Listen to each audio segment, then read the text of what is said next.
Hey everybody, Jason with Dogwood Landscaping Pools and Patios, and this is one of our awesome putting greens.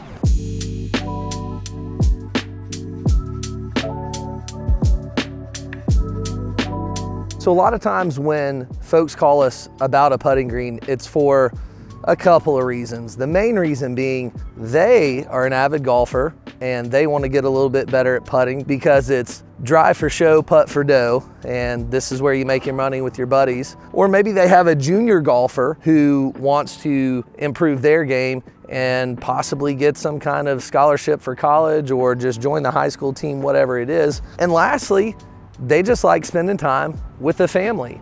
And if dad's a golfer and the family's not, this is a spot where they could spend time together. So this client got this green and shaped it the way they did because one, their home course is a local course and they have kind of a tougher green that gives them fits on their uphill and downhill putts. And that's what they wanted to be able to practice. So they said, hey, can you build a green similar to this green so I can practice my uphill, downhill, and kind of off-cantered putts? We can put a putting green pretty much anywhere. You know, this backyard presented a little bit of a challenge. You can see where the neighboring property had a hill that came down onto this property, but we quickly solved that with a nice boulder wall at the back side of it, which helped us get the grade that we really wanted to get for the slopes and the changes and everything that we wanted to do with this green. Putting greens in synthetic turf are a lot like a patio. They're all different. There's not really one size fits all. So the pricing for a synthetic turf putting green are gonna vary from house to house and from area to area. The main reason for the pricing differences is truly the quality of the turf that's used, the knowledge of the installer, and the materials that they use themselves. For instance, some guys just nail things into the ground and that might kind of work, but it depending on the area that can fail over time. So you're gonna see a difference in pricing across the board, mainly because of quality of materials and quality of installation. So speaking of cost, there's a lot of things that you have to consider when you're looking at having a putting green or synthetic turf installed.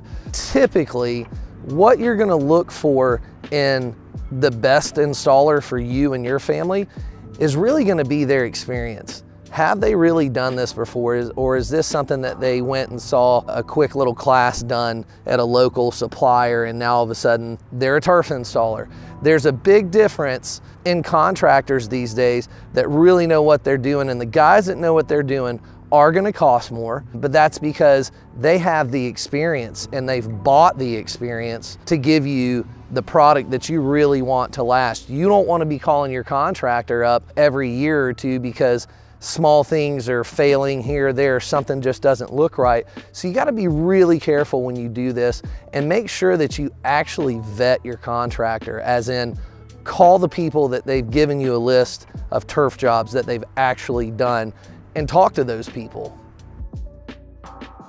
So a lot of times when we're designing these putting greens and designing backyards, you know, you can kind of see that this yard is square, but we don't really like straight lines in the landscape, you know? Curves are better. Plus two, you go out on a golf course, find a square putting green. There isn't one, right?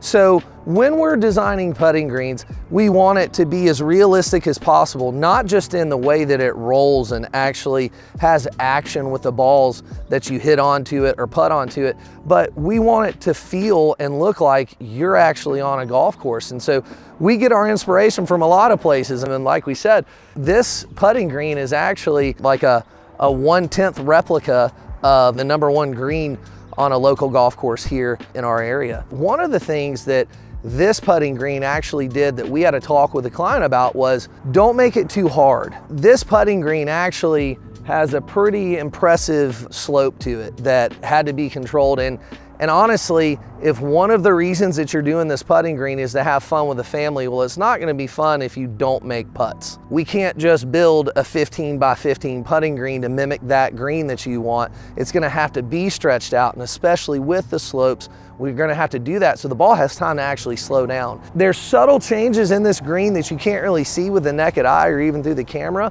but when we putt from the very back of the green down here to the bottom, the balls will actually stay on the green.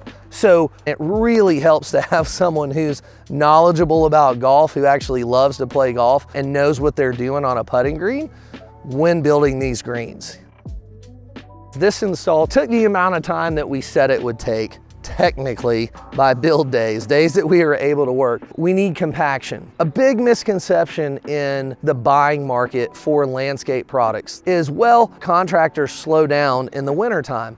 Well, we slow down because of weather. We don't necessarily slow down because of our workload. So the misconception is just that they can do it cheaper because they're slower in the wintertime. The installation of this job took about 3 weeks to do total, but in that 3-week period, we only had 5 working days. So it took a week, but because of the weather, we had to make sure that we had our sub bases and our bases properly compacted so that a couple weeks later, the client wouldn't come out here and go, hey, my putting green's sinking.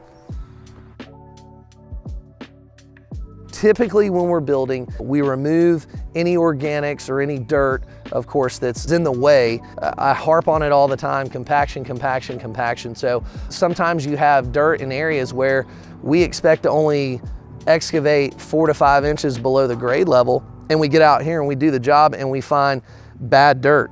There are such things as bad dirt in areas. The bad dirt has to come out, and then after we make sure that our sub base is ready for installation, we compact that sub base. That's one step that a lot of people don't do. Compaction of all your levels and all your lifts is key to the success of any of these kind of projects. Then we'll go ahead and we'll put up our edge restraint. We use a 4-inch bendy board, a composite board that outlines the area that we're working in and helps keep our base material in place. One of the biggest things that a lot of guys don't do is they don't pay attention to the drainage on the turf area. You're still gonna get rain.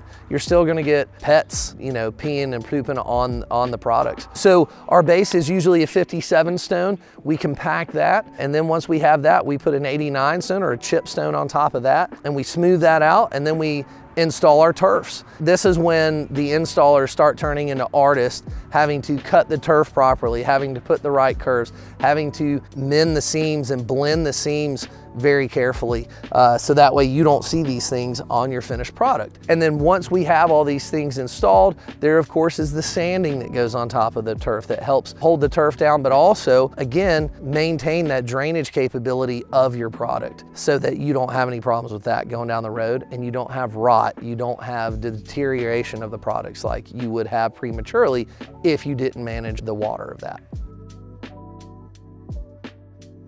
So if you follow us on Instagram, Facebook, YouTube, you've already seen some kind of pre-build shots of this. You've seen a couple of videos, us just explaining things really quick. But now that it's finished, let's really see how it plays, all right? See if it holds up to what we built for this client. Watch this. And back down the hill.